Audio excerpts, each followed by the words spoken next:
Gracias, presidente. Buenos días a la gente que lo ve y lo escucha fuera de México. Yo quisiera ponerle aquí un audio del entonces presidente Adolfo López Mateos sobre la reforma energética desde ese año. Sé que muchas generaciones antes que yo, o incluso de mi edad, pues no saben o no supieron cómo se recuperó la industria eléctrica. Si me permite ponerlo y después hacerle mis cuestionamientos.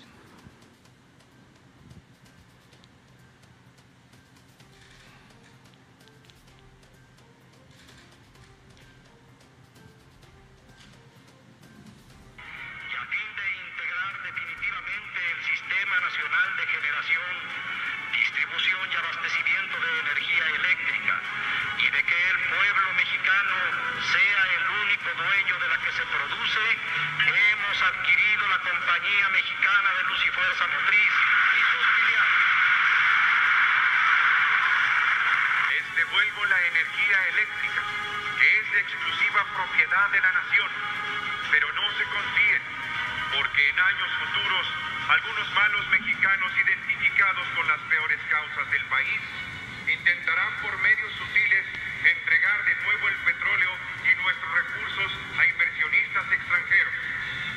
Ni un paso atrás fue la consigna de don Lázaro Cárdenas al nacionalizar nuestro petróleo.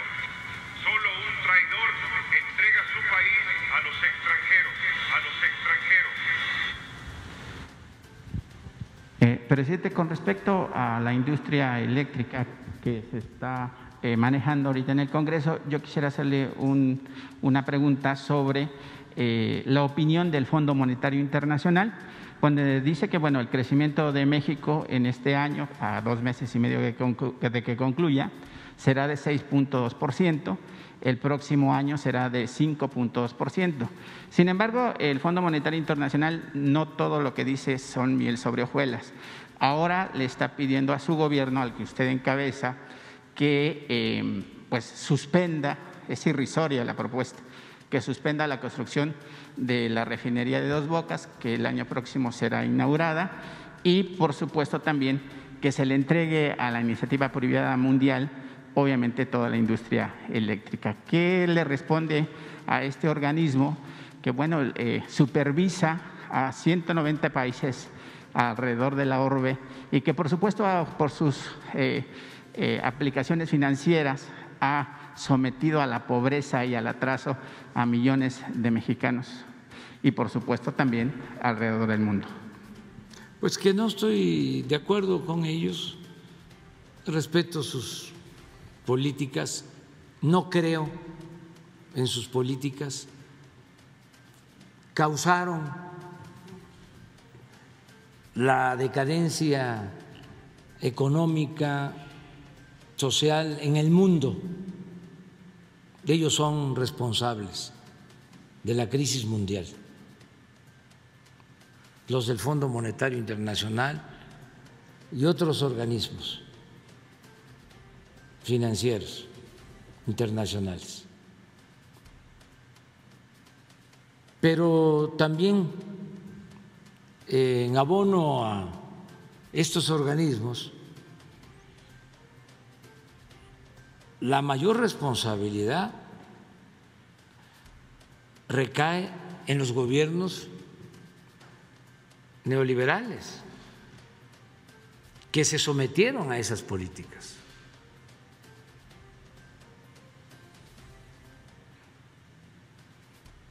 Porque mandaban sus recomendaciones, sus recetas, y se aplicaban en los países al pie de la letra. Por ejemplo, eso, ¿no? Va bien la economía de México, van a crecer, 6.2%, pero les recomendamos que no construyan la refinería de Dos Bocas, mejor sigan comprando las gasolinas en el extranjero. Es más rentable.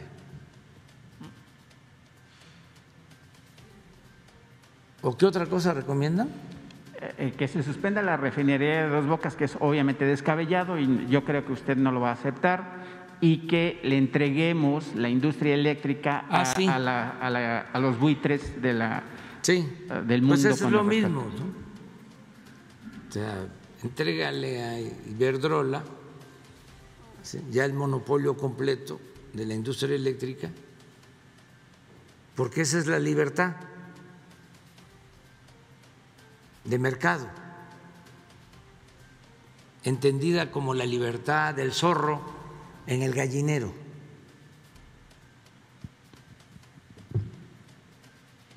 Entonces, pues no coincidimos, los respetamos, pero pues ya no tienen ellos la misma influencia que tenían antes. Es que era impresionante cómo ordenaban lo que se tenía que hacer. Cuando la crisis de Miguel de la Madrid, hay una anécdota de que el secretario del Tesoro recibe al entonces secretario de Hacienda, Jesús Silva Gerson, y lo recibe en su escritorio, pero con los pies arriba del escritorio, al secretario de Hacienda.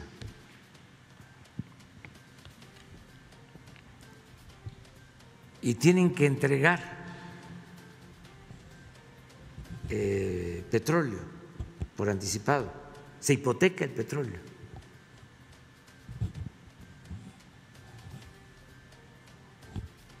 Y se logran condiciones onerosas, hacen lo que quieren.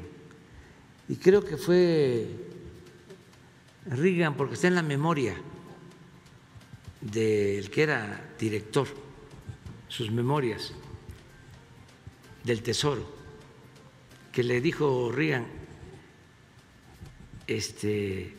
eres casi un malvado, riéndose.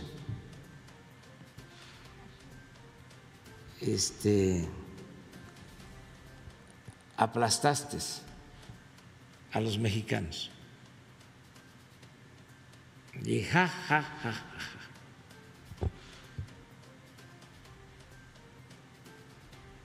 Así era esto para los jóvenes. Entonces, primero eran cartas de intención. Decían, les vamos a prestar, pero tienen que aplicar estas políticas. No aumento de salario,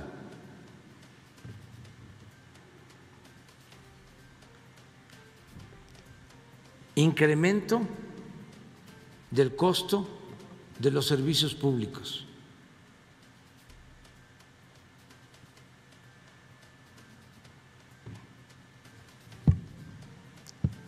Privatización de empresas. Ahí venían las condiciones.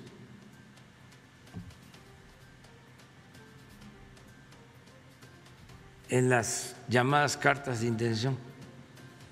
Y luego ya no hacía falta que se firmaran las cartas de intención, porque los que manejaban la política económica en México estaban formados por ellos. Se cumplió con el presagio, con el pronóstico de aquel jefe del Departamento de Estado. A ver si lo encuentras, el de la frase aquella de que es muy fácil dominar a México. Si estudian en nuestras universidades, decía el jefe del Departamento de Estado, nosotros los formamos y luego ellos van a estar a nuestro servicio. De modo que para dominar a México no hacen falta medidas militares. Van a ver la frase, ¿eh? Todo esto es para los jóvenes. Pero desde luego las cosas han cambiado porque en Estados Unidos hay más respeto hacia México. Ya les dije en una ocasión cómo en la primera plática que tuvimos por teléfono, estaba yo en Valladolid y hablé por teléfono con el presidente Biden, ya cuando lo habían reconocido como presidente de Estados Unidos, y le agradezco mucho que una de las primeras cosas que me dijo fue: yo no veo a México como el patio trasero de los Estados Unidos. Y se lo agradecí mucho. Digo, pues ya empezamos a entendernos, porque eso es muy importante. Pero eso es nuevo. Antes no era así. Claro, hubieron excepciones con el presidente Roosevelt, con el presidente Kennedy, que se entendió bien, con el presidente Adolfo López Mateos. El presidente Roosevelt se entendió bien con el presidente Cárdenas y John F. Kennedy se entendió bien con el presidente Adolfo López Mateos.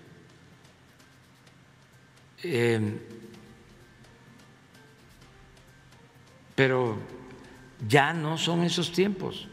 Ahora que voy a la ONU, voy a hablar de estos temas, porque tienen que cambiar las políticas. No se puede poner vino nuevo en botellas viejas. Ya el llamado modelo neoliberal ha demostrado su fracaso.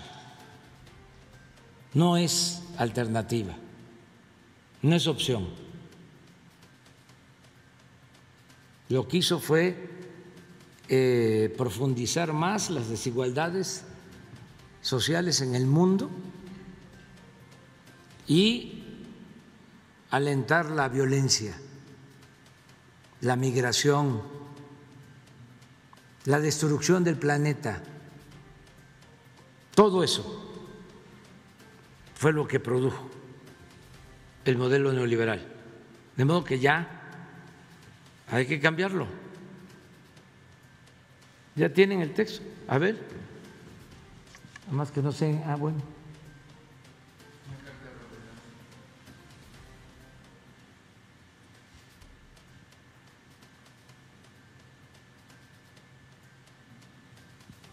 Sí, es una carta del exsecretario de Estado de Estados Unidos, Ramsey,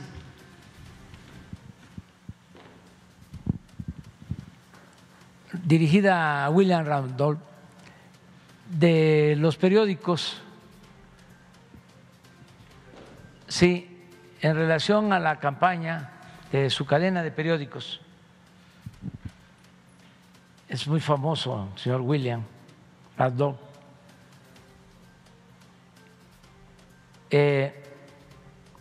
Para poner en la presidencia de México a un estadounidense y terminar con la Revolución Mexicana que amenazaba los intereses de las grandes corporaciones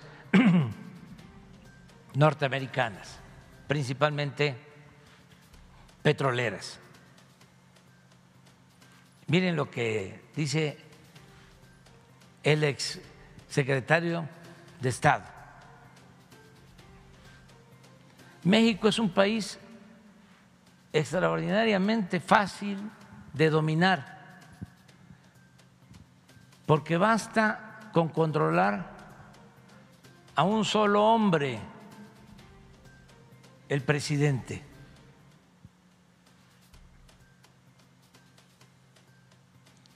Y aconseja: tenemos que abandonar la idea de poner en la presidencia mexicana a un ciudadano americano, ya que eso conduciría otra vez a la guerra.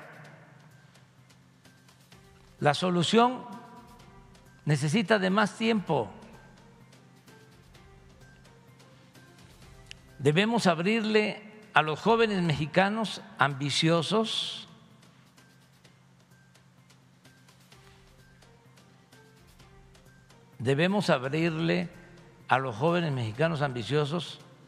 las puertas de nuestras universidades y hacer el esfuerzo de educarlos en el modo de vida americano, en nuestros valores y en el respeto del liderazgo de Estados Unidos. México necesitará administradores competentes y con el tiempo esos jóvenes llegarán a ocupar cargos importantes y eventualmente se adueñarán de la misma presidencia y sin necesidad de que Estados Unidos gaste un centavo o dispare un tiro, harán lo que queramos y lo harán mejor y más radicalmente que lo que nosotros mismos podríamos haberlo hecho.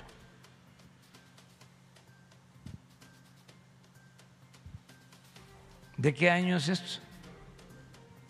1920.